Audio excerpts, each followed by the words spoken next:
7h16, allez, place à la science. André Lezecroux-Pietri, vous nous parlez ce matin des glaciers, symbole vivant du changement climatique.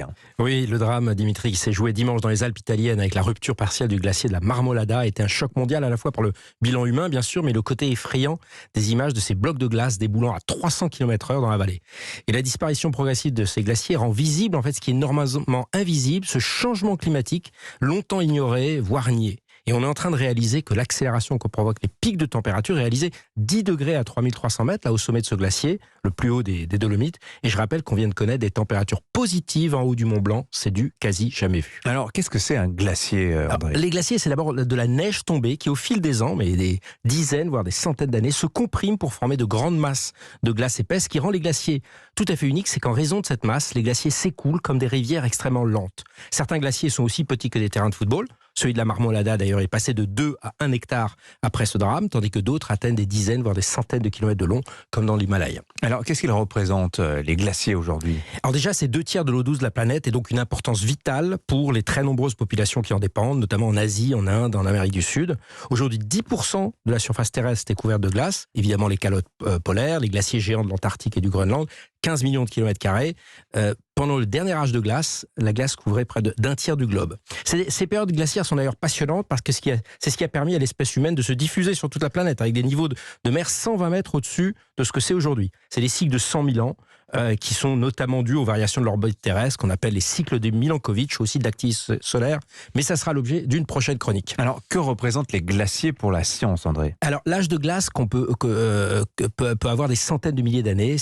L'âge de la glace qu'on trouve, ça a des centaines de milliers d'années. Donc, c'est précieux pour les scientifiques. Donc, comme dans le film Le jour d'après, les scientifiques forent des carottes de glace. Et ces carottes sont des enregistrements, en fait, sur le climat passé, année par année. Les bulles d'air piégées révèlent la composition atmosphérique, les variations de température, les types de végétation.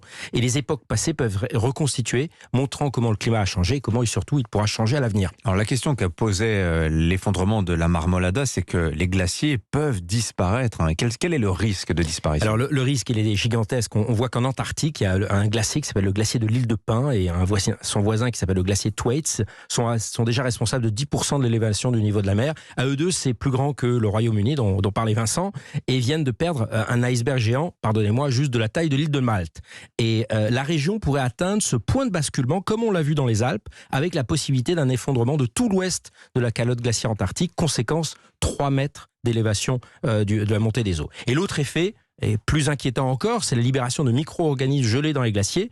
Alors, c'est peu probable que des virus soient à l'origine d'une nouvelle pandémie parce qu'ils ont besoin d'une concentration d'hôtes pour s'établir. Il n'y en a pas beaucoup dans ces régions. Par contre, des bactéries comme l'anthrax ou la peste bubonique peuvent être libérées dans l'environnement par la fonte des glaciers et ça, c'est tout aussi dangereux. Bon, conclusion, André. Mais déjà, cher Dimitri, je pense que le changement climatique, ça provoque justement cette accélération de phénomènes qui mettent normalement des dizaines de milliers d'années. Et l'espèce humaine a toujours pu s'adapter. Ici, le choc fait qu'on plonge très brutalement dans l'inconnu. Et deuxième chose, pensez bien que quand les températures augmentent de 1 degré chez nous dans les zones tempérées, c'est pour ça que je suis contre cette notion de 1,5 ou 2 degrés parce que ça donne pas l'ampleur du désastre, c'est des pics de plus 5, plus 10 degrés dans les montagnes, dans les pôles, donc un choc violent sur ces poumons que sont les glaciers. Donc chaque dixième de degré compte, chaque geste pour la planète, à nous tous de jouer. Oui, plus 1,5, c'est moyenne mondiale, océan, glacier compris, évidemment.